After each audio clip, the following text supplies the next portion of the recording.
আজকে আমরা মুসলিম বিশ্ব অনেক বেশি নির্বাচনে লিপ্ত হয়ে গেছি। মুসলিম বিশ্বের সকল যুবকদেরকে, সর্বস্তরের নাগরিকদেরকে, রাষ্ট্রপ্রধানদেরকে আমি আহ্বান করব, আমাদেরকে ঐক্যবদ্ধ হতে হবে।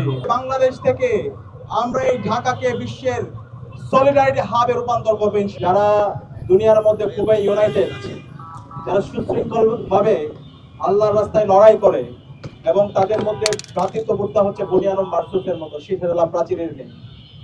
আজকে আমরা সারা বিশ্বব্যাপী মুসলমানদের উপর জুলুম, নির্যাতন, নিষ্পেষণ এবং জুলুমতন্ত্রের মূল কারণ হলো আজকে আমরা মুসলিম বিশ্ব অনেক বেশি নির্বাচনে লিপ্ত হয়ে গেছি।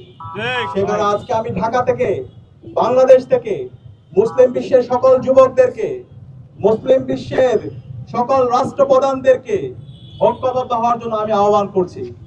আল্লাহ রাসূল ইসলামের হাদিস আছে, রাসূল ইসলাম বলেছেন মুসলমানরা হচ্ছে একটি দেহের মতো। দেহের কোন অঙ্গে যখন কেউ আঘাতপ্রাপ্ত হয়, সারা শরীর যেমন ব্যথা করে, একই সাথে সারা বিশ্বের মুসলমানরা কোনো এক প্রান্তে যদি কেউ আহত হয়, কেউ যদি শহীদ হয়, তাহলে সকল মুসলমানরা যেন তাকে ধারণ করে।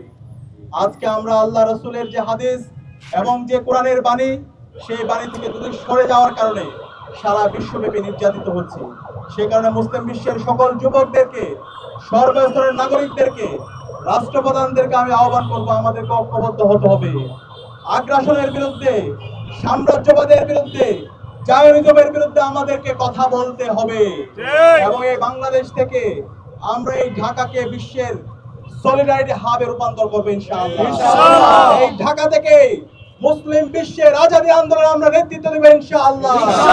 এই ঢাকা থেকে আমরা যে নেতৃত্ব দিব, সেই নেতৃত্বের মাধ্যমে ইনশাআল্লাহ আগামীর ফিলিস্তিন মুক্ত হবে ইনশাআল্লাহ।